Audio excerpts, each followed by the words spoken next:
चलिए अब आगे बढ़ते हैं बाजार का मेगा ट्रेंड समझाने के लिए।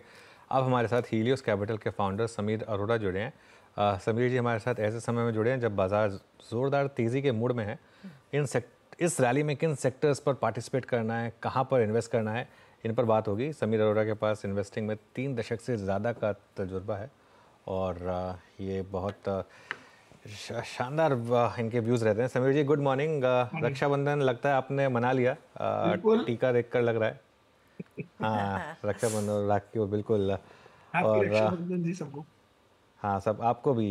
ये आपका वो वॉल है पीछे जो मैं देखा था, या फिर कोई नहीं, अब और तो मैं ऑफिस ऑफिस? पहुंच गया हूँ जी, वापस एक हफ्ते से। हाँ तो हाँ ऑफिस की हाँ, वॉल है, ये वही आपको वही। देखनी है तो देख सकते हैं आप। ये देखो जी। अच्छा, हम्म। अरे वाह, शानदार। चलिए ठीक है, अगली बार पिछले टाइम मैं समीर जी के घर गया था तो वहाँ पे बहुत हाँ, शानदार ऑफिस नहीं वॉल आए थी। थे। अगली बार हाँ, अगली बार ऑफिस पे जाके विजिट करता हूँ। अच्छा, समीर जी अब मार्केट पर क्या व्यू बन रहा है, क्योंकि एक अच्छी आउट परफॉर्मेंस रही पिछले 10-15 दिन में। थोड़ी करेक्शन आई मार्केट में, लेकिन फिर वही करेक्शन ज़्यादा टिकी नहीं और मार्केट ने वापस चलना शुरू कर दिया। क्या इस समय एक ओवरऑल इंडियन मार्केट पर क्या व्यू है? सो ओवरऑल इंडियन मार्केट का व्यू अच्छा है, बिकॉज एक तो ग्लोबल मार्केट्स के ऊपर भी व्यू अच्छा है, इन द सेंस कि वो जब जापान में करेक्शन हुई थी तब डर लगा था कि बिकॉज ये 2008 के बाद और उसके बाद 11 के बाद, ये मुझे हमेशा लगता है कि अब हमें इंडिया को, तब से ही मैं कह रहा हूँ कि टोटली आइसोलेटेड नहीं समझना चाहिए, even if we have flaws and all that. But अब उनकी जब प्रॉब्लम टल गई और हमारा वैसे ही ठीक चल रहा था, सो वो अभी के लिए पोस्टपोन हो गया है। लेकिन आफ्टर द बजट हमने अपने दो तीन मतलब एक दो सेक्टर्स में आप कह सकते हैं कि हमने चेंज कर दिया अपना व्यू। बट ओवरऑल बुलिश है, ओवरऑल मार्केट ठीक है, लेकिन आपकी एक्सपेक्टेशन थोड़ी कम हो जानी चाहिए। कि जी पहले अगर आप 20% 40, लास्ट ईयर आई थिंक मतलब 1 ईयर के रिटर्न तो शायद 40% टाइप होंगे, कि वो आगे जाके 15% टाइप हो जाए तो बड़ी खुशी होगी। और उस कॉन्टेक्स्ट में क्या होता है कि फिर आप देखते हो कि कोई स्टॉक जिसमें 20% टाइप अर्निंग्स ग्रोथ हो, तो वो तो like it's like God's gift. तो अब उस तरफ नजर है, रादर दैन कि ये 40% अर्निंग्स ग्रोथ हो रही है और ये इनके मल्टीपल्स भी 50-60 हैं, या कई चीजें जैसे डिफेंस सेक्टर, जैसे रेलवे सेक्टर, या इवन कैपेक्स टाइप सेक्टर, वो फिर हमने हमने कम करके पुरानी चीजों में ज्यादा चले गए। ओके। अच्छा समीर सर, एक बात बताइए, ये ओला इलेक्ट्रिक का आईपीओ में अप्लाई किया था क्या आपने? नहीं जी, हमने नहीं किया था। अगर हमें पता होता कि ऐसे करेगा तो हम पक्का अप्लाई करते। नहीं, किसी को नहीं पता, लेकिन आप सरप्राइज हैं क्या? मतलब डबल हो गया अब क्या होता स्टॉक है कि और जस्टिफाई करने को आप जस्टिफाई कर सकते हैं कि वो 9 बिलियन ही तो मार्केट कैप है, तो क्या हो गया, ये तो ये हो गया हो गया। हाँ हाँ। बट ये तो जरा वीसी टाइप इन्वेस्टिंग है जो वंस इन अ व्हाइल हमने की है, जैसे पीटीएम में तो बाद में की थी, बट करेक्शन के बाद की थी ना। वो 2000 का स्टॉक जब 500 के करीब हो गया था तब की थी। एंड जोमेटो में की थी। बट ये आसान काम नहीं है, और फर्स्ट डे तो सोचा नहीं था कि इतना होगा। Obviously nobody was expecting it has to fall 30-40%। But अगर टाइम निकल जाता तो फिर हम सोचते हैं अभी तो बेस्ट ऑफ लक कह सकते हैं हम लोगों को। बेस्ट ऑफ लक, बिल्कुल। और जोमेटो था आपके पास, जहां तक हाँ मुझे नहीं जी, याद है। है अब तो वो बढ़ बढ़ के सेकंड हाँ, थर्ड पोजीशन बन गई है मेरी तो।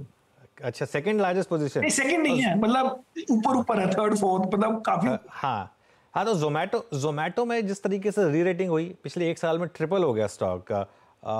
क्या ये थोड़ा ओवर वैल्यूड लग रहा है, अभी भी ठीक है नहीं, अभी मामला? ओवर वैल्यूड नहीं है, ठीक है। मतलब ऑब्वियसली थोड़ा मोमेंटम में भी है, बट मैंने तो एक भी शेयर नहीं बेचा।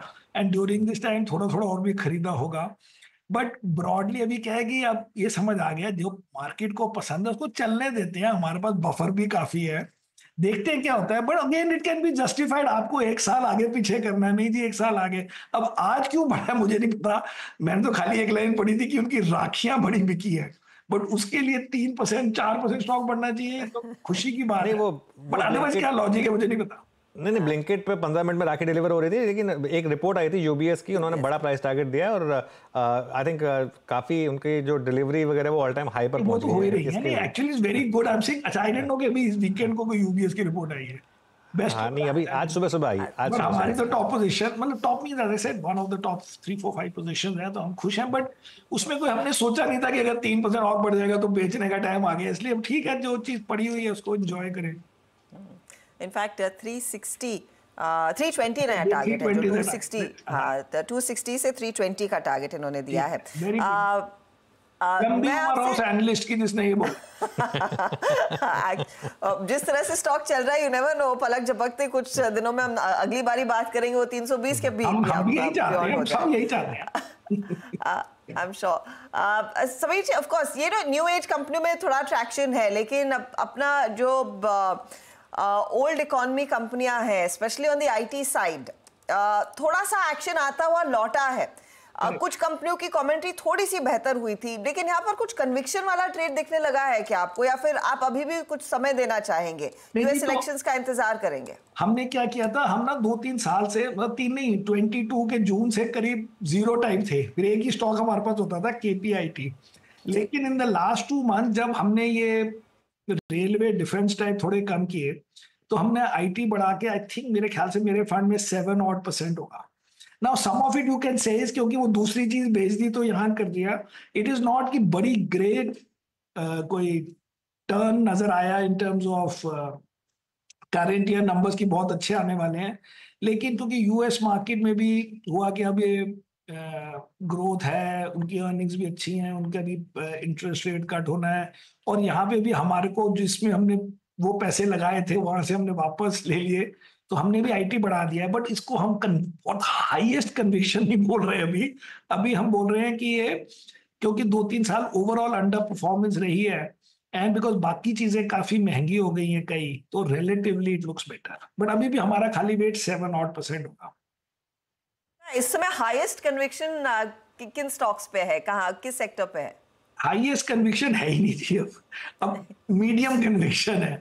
बट अब हम जो नई चीजें ढूंढ रहे हैं उसमें हम चाहते हैं कि हमारे को आप वैल्यूएशन थोड़ी सी ज्यादा कर लेना, लेकिन हमें 20% अर्निंग्स ग्रोथ एटलीस्ट दिखाओ, जो मुझे लगता है कि बड़ी मुश्किल है अब आजकल। एक और बड़ी बेट जो आपने ली थी वो थी होटल्स में, और काफ़ी बड़ी हमने री रेटिंग देखी इंडियन होटल्स के स्टॉक में। ये अब लेकिन क्या अब डन है? नहीं, ओवरडन पता नहीं, बट उसमें कम हो गया। हमने भी एक होटल कम कर दिया। हमारे पास 3 होटल होते थे, लेमन ट्री, इंडियन होटल्स और जूनिपर तो बहुत कम था बिकॉज वो IPO टाइम में लिया था। अब हमने एक होटल उसमें से 0 कर दिया है ऑन द बेसिस की बेस इफेक्ट वगैरह हाई है, but still overall the other 2 also haven't done well great in the last few months. अब देखते हैं इसको, बट फिर भी ये ओवरऑल थोड़ी सेक्युलर थीम है और इतनी जल्दी खत्म होनी तो नहीं चाहिए, और स्टॉक्स भी हम इतने नहीं बढ़े आफ्टर दिस करेक्शन, सो इसलिए अभी के लिए इट्स ओके। बट कोई बड़ा हाईएस्ट जो एक्साइटमेंट होती है जैसे मे बी 4-6 महीने या 1 साल पहले थी होटल स्टॉक में, वो नहीं है, बट दे आर ओके। अब हम तो हम 35-40 स्टॉक रखते हैं, तो इसलिए उसमें 1-2 स्टॉक ये भी फिट बैठते हैं in the consumer spending type this thing. Cyclical चीज है, लेकिन अभी सप्लाई ऑफ होटल्स इतने नहीं है, सो अभी ठीक है काइंड ऑफ। अब ये एक्सक्यूज हम भी एक्सेप्ट करते हैं कि समर बड़ी गंदी थी तो फॉरेनर्स नहीं आए, तो इंडियन टूरिस्ट नहीं आए, तो NRI नहीं आए, कि इलेक्शंस हो गए, ये सब चीजें का चलो we can let it be for 1 or 2 quarters, at least एक क्वार्टर को चलो माफ किया जाए, आगे देखते हैं क्या होता है। ओके, अच्छा, आपने पासिंग में बात कही कि आपने रेलवे और डिफेंस में अपना थोड़ा सा एक्सपोजर ट्रिम किया, वो क्या वैल्यूएशन कॉल थी या कुछ और? नहीं जी, उसमें क्या था कि एक स्टोरी है कि ये स्टॉक्स जो है काफी चल गए थे, और उसमें एक स्टोरी है कि बार बार आपको ये रीइंफोर्स किया जाए गवर्नमेंट के टॉक में, बजट में, बातों में, कि हम पता नहीं क्या क्या करने वाले हैं। अब अगर आप देखिए कि रेलवे में जैसे वंदे भारत के जो ऑर्डर्स भी थोड़े नए कैंसिल कर दिए गए हैं, बिकॉज गवर्नमेंट ने भी रियलाइज किया कि या तो जो बेसिक ट्रैक्स हैं, जो सेफ्टी इक्विपमेंट है, सिग्नलिंग वगैरह जो भी चीजें हैं, वो उसमें पैसे लगाए जाएं, या कि normal non AC basic train में पैसे लगाए जाएं। तो ये सब चीजें एकदम चेंज कर देती है, क्योंकि उसका बेनिफिशियरी कोई होता है, इसका बेनिफिशियरी कोई होता है। सेकेंड इज डिफेंस वगैरह में भी आप चाहे अपना सेम बजट रखें, सब कुछ सेम रखें, बट उसके ऊपर फिर से बढ़ाना, अगले साल फिर से बढ़ाना, that part is not easy. मुझे बिग पिक्चर में ये भी लगता है कि गवर्नमेंट का कैपेक्स अब बढ़ नहीं सकता इस लेवल से, बिकॉज एक तो आपने डेफिसिट आगे बड़ा अच्छा रखा है which is a very big positive, लेकिन उसका मतलब है कि आप पैसे कम खर्चेंगे। सेकेंड इसकी जो टैक्स कलेक्शन हुई हैं उसके दो रीजंस हुए हैं। एक वो है कि जीडीपी ग्रोथ अच्छी थी, और सेकंड था कि आपकी कंप्लायंस बढ़ रही थी। मतलब जो लोग नहीं टैक्स देते थे या कम टैक्स देते थे, उनसे भी आप पूरा टैक्स ले रहे हैं। अब वो सेकंड पार्ट की तो लिमिट होती है। Second part can not be कि आपकी जीडीपी ग्रोथ हो 11-12%, लेकिन गवर्नमेंट का कलेक्शन ऑफ टैक्स हो 20-25%। ये हो ही नहीं सकता, बिकॉज वो जीडीपी से ही कनेक्टेड है। लेकिन शुरू में या कई सालों के लिए हुआ है, बिकॉज आपने टैक्स कंप्लायंस बढ़ा दी, लोगों को प्रेशर डाल के, या नए रेगुलेशन या GST whatever. So after some time the collection of the government can't be much more than the underlying growth. तो इसलिए वो गवर्नमेंट का पीक हो गया स्पेंडिंग का, मुझे लगता है, इन टर्म्स ऑफ परसेंटेज। अब वो थोड़ा थोड़ा बढ़ता रहेगा, बट वो चीज अब हो चुकी है मेरे हिसाब से। समीर, आपका ट्रेंड, टाइटन जैसी कंपनियों पर इस समय कवरेज एक्सपोजर है क्या? स्पेशली ट्रेंड, क्योंकि नंबर्स के बाद हमने देखा हर क्वार्टर में ये हो रहा है कि नतीजे स्ट्रॉन्ग आते हैं और उसके बाद आसमान छूता है काउंटर, फिर कुछ कंसोलिडेट करता है। तो जब वो कंसोलिडेट करता है, आप लोगों ने अपना पोजीशन या एक्सपोजर बढ़ाया है क्या? नहीं जी, एक्चुअली क्या हुआ, जस्ट टू टेल यू हमारी सैड स्टोरी भी सुना दें, कि when I was in Alliance, तो 9.9% of the company we used to own Trent. तो हम उस दिन कह रहे थे कि अगर हम अलायंस में होते, या जिनको वो अलायंस मिली बिरला को, इन थियरी अगर उन्हें नहीं बेचे तो उनके $2 बिलियन बन गए उस ट्रेड में। और हमारे पास 9.9% of Trent we used to own full company. और हम वेस्ट साइड के स्टोर में जाके कहते थे कि 1/10 तो अलायंस का है ये। अब उसके बाद हमने जब हीलियो शुरू किया, उसके लिए थोड़े सालों के लिए रखा ट्रेंड। उसके बाद हमारे पास नहीं, क्योंकि हर वक्त लगता रहा ये तो बहुत बढ़ गया और हमने तो इतने में लिया था। तो वो हमारा मिस हुआ है, one of our sad misses after owning for 3-4 years like near 10% of the whole company. 10% Trent का आज उस वक्त जी 25,000 मार्केट करोड़ कैप है। भी ट्रेंड की बड़ी कम होती थी।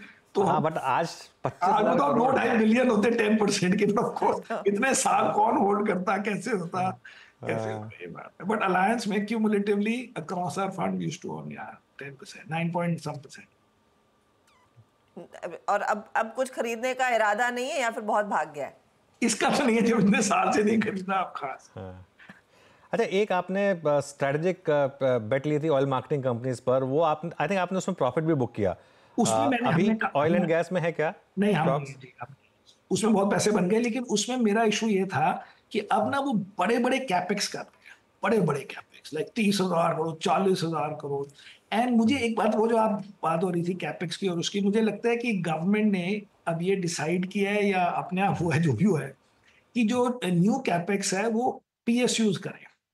Because as I said, government is trying to control fiscal deficit. उसका पॉजिटिव ये है, मुझे लगता है कि 2-3 महीने में इंडिया का रेटिंग अपग्रेड होना चाहिए। नहीं तो आप इतना कम टारगेट नहीं बनाते। मुझे लगता है वो target is like a negotiation कह लें, या requirement of the rating agencies. Because आपने काफी कम कर दिया टारगेट भी फिजिकल डेफिसिट का, और इसलिए वो ट्रांसफर कर दिया कैपेक्स कि अब आप पीएसयू आप करो, 30,000 40,000 करोड़ सारे लगा रहे हैं। और वो that is good for India. But जो कंपनियां इतना ज्यादा कैपेक्स करती है, वो मुझे लगता है कि बेसिकली जब तक वो खत्म नहीं हो जाता कैपेक्स, तब तक वो प्रेशर में रहता है। तो एचपीसीएल का वो खत्म हो गया, बीपीसीएल ने तो शुरू करना है वो capex. So that I think is a bit of a negative, small negative. Okay, अच्छा, एचडीएफसी बैंक पर अब क्या थोड़ा सा वो पेशेंस कम हो रही है, या फिर अभी भी एज इट इज बनी अभी हुई है? पेशेंस करार है जी। बेसिकली हर वक्त क्या होता है, जब मोमेंटम किसी चीज का खराब हो तो सब कुछ खराब होता है। तो अब जैसे एनएससीआई ने कहा कि ये हम 2 इंस्टॉलमेंट्स में ये वेट इंक्रीज करेंगे एचडीएफसी बैंक का एमएससीआई इंडेक्स में। अब उसके लिए इन्वेस्टर्स ने कोई 3 की पता नहीं 4% उस दिन स्टॉक गिरा दिया। अब मुझे तो लॉजिक समझ नहीं आई, बिकॉज 3 महीने में वही चीज होनी है जो आप सोच रहे थे 1 महीने में होगी, अगस्त में होगी। अब वो अगस्त प्लस नवंबर में होगी, लेकिन होगी is nearly guaranteed. Because unless की बीच में फॉरेन इन्वेस्टर्स आके कुछ 6-7 बिलियन डॉलर का एचडीएफसी बैंक खरीद लें, जिससे कि उनकी वो लिमिट कम हो जाए, फिर वो सेकंड इंक्रीज नहीं होगा। लेकिन इस इंक्रीज का मतलब ये था कि 4-5-6 बिलियन की बाइंग आएगी, और that is big buying for India also, for an FII flow point of view also. लेकिन मुझे लगता है कि एमएससीआई ने इंडिया का ज्यादा नुकसान कराया देन ऑल दीज जिनको आप लोग बेयर कहते हैं, क्योंकि ये उनके रूल में नहीं है, ये कॉन्सेप्ट ही नहीं है कि किसी कंपनी को 0.75 वेट दिया जाए। ये इट डज नॉट एग्जिस्ट, ये स्पेशली बनाया गया है। और ये मुझे नहीं लगता कि एनएससीआई की हिम्मत होगी चाइना में या कहीं पे जाके ऐसे करने की कि रेशियो का खाली एक ही फॉर्मूला है, या 0.5 या 1। आप 4 आदमियों ने बैठ के कहते हैं जब 0.75 कर देते हैं, ऐसे काम होने से शॉर्ट टर्म में 3 बिलियन 4 बिलियन के इनफ्लो कम हो गए, लेकिन वो नवंबर में आ जाएंगे। तो अभी हम चला रहे हैं, चल रहा है 11 12 13 14% टाइप ग्रोथ होगी, लेकिन आजकल वो भी मिलती नहीं है पुराने उसमें। फिर देखते हैं आगे जाके। आप Sameer, I am not sure आप वो महिंद्रा की थार रॉक्स देख पाए हैं या नहीं, लेकिन उसका लॉन्च काफ़ी ज़ोरदार था और महिंद्रा एक स्टॉक ऐसा रहा है जिसने लगातार आउट परफॉर्म किया है। अब इस कंपटीशन में जहां पर मारुति भी कह रहा है कि हम एसयूवी बिजनेस में हर कोशिश कर रहे हैं मार्केट शेयर गार्नर करने की, and M&M is doing what it already has, बेहतर निवेश क्या बनता हुआ दिखाई देगा? ये हमारे पास नहीं है ना मारुति ना महिंद्रा, इसलिए हम ज्यादा नहीं बोल सकते। हम शॉर्ट भी नहीं है तो इसलिए वो भी नहीं है।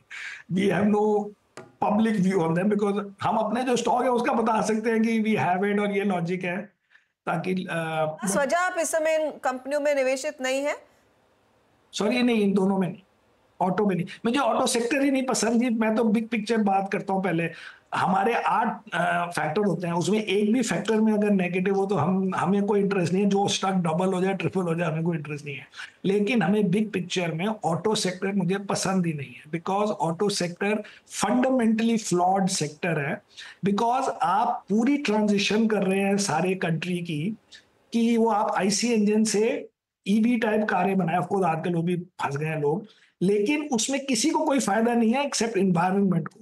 हम इकोनॉमिक बात कर रहे हैं कि आपने इतने बिलियंस ऑफ डॉलर्स खर्चोगे to make car B instead of car A, लेकिन टोटल सेल्स ऑफ कार तो जो होनी थी और जो नॉर्मल ग्रोथ होनी थी वही होगी। सो मेरे हिसाब से इससे बड़ा डिस्ट्रॉइंग ऑफ कैपिटल वर्ल्ड में नहीं है। सेकंड, आप मार्केट क्या देख लो, आप इन कंपनियों के बाहर के पी देख लो, आप ये जो अभी नई पब्लिक होनी है कंपनी, उसका अपना पेरेंट का मार्केट कैप देख लो कि वो कितना है और हमारे इंडिया में कितने में वो रेस करना चाहते हैं।